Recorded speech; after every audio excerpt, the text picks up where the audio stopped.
vai conversar sobre a análise bioenergética. O que seria isso? Eu quero falar, logicamente, de uma forma panorâmica, porque não temos tempo para aprofundar, mas uma panorâmica sobre essa perspectiva, sobre essa linha tão potente dentro da psicologia.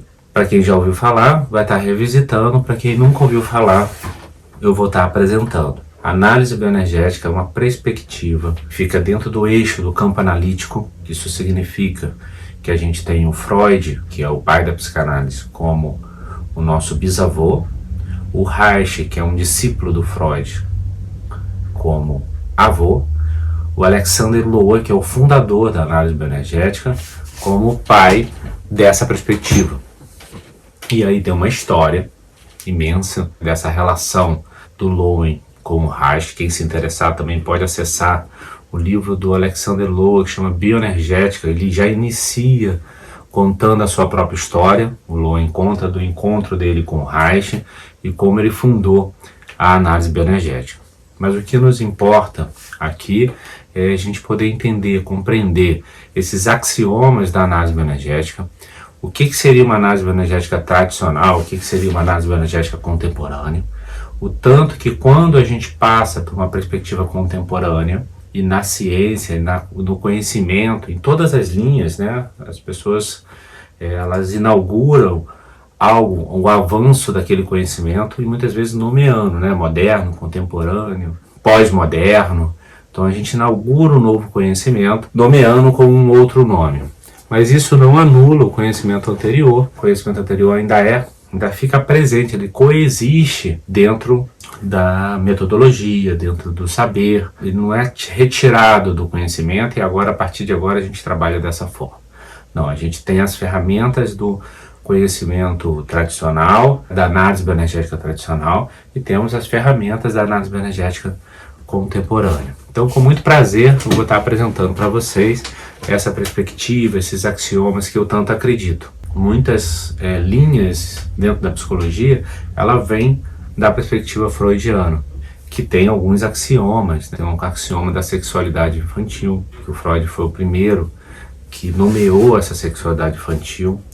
Tem um axioma do inconsciente, que ele fundou, ele criou, ele ao mesmo tempo não criou, mas ele descobriu esse inconsciente, ele nomeou, deu um nome, e mostrou essa força que existe dentro da gente, que é o inconsciente, e o tanto que isso muitas vezes nos determina. Tanto que essa força, que é originária da nossa história de vida, ela existe dentro da gente. E a gente precisa conhecê-la, cada vez mais conhecer o que está no nosso inconsciente, que é construído dentro do inconsciente. Tem toda a nossa história de vida, tem toda a história ancestrais. Você pega o Jung, ele já pega toda uma questão arquetípica da história da humanidade, mas esta força do inconsciente está dentro de nós. E o Lowen, o Reich se interessou pelo corpo dentro do setting terapêutico.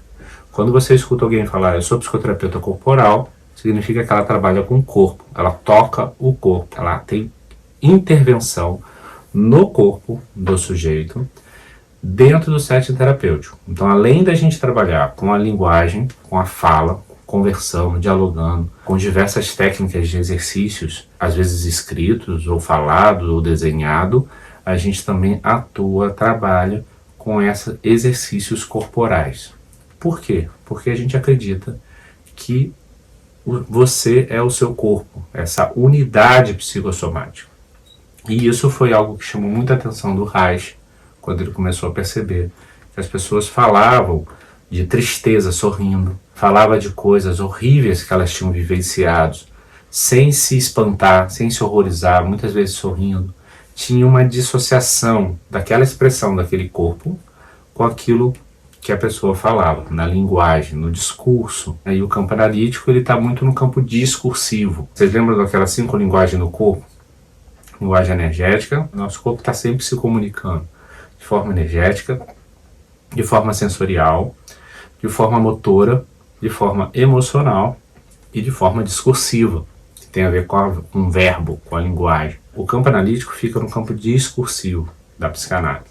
E o corpo, onde você começou a entrar em contato com essas outras línguas, foi o Reich que começou a olhar para isso E o Lowy, que também muito se interessou, estando lá nos Estados Unidos, ele é americano, e participava, era professor de educação física, participava de colônias de férias, e ele percebia o tanto que, através da atividade física, as pessoas ficavam mais vivas, com mais energia. Essa observação óbvia, que todos nós que fazemos atividade física percebemos, aquilo chamou muita atenção do Lowy, e ele começou a se interessar em estudar o corpo. E aí ele foi estudar literalmente. Foi fazer medicina, foi fazer direito e foi buscar esse processo de autodescoberta dele mesmo, fazendo terapia com o Reich e fundando a análise bioenergética, que é essa linha, que é o primeiro axioma que a gente tem, é essa identidade psicomotora, que é essa unidade do corpo e da mente. Não há separação do corpo e da mente. Você é o seu corpo. Então, todos os psicoterapeutas corporais têm esse axioma. Não importa se ele é da biodinâmica, biossíntese, análise energética, reichiano, a linha da psicoterapia corporal ela tem esse axioma, que é essa unidade psicossomática. O que vai diferenciar dessas linhas é a intervenção, é a forma como você trabalha, é por onde você começa, é como você vê. Mas todos estão atentos no corpo, né? A própria experiência somática também. Olha para o fisiológico do corpo e vê você. Eu não vejo uma dissociação do que acontece no seu corpo e do que acontece com você. Então tem essa unidade.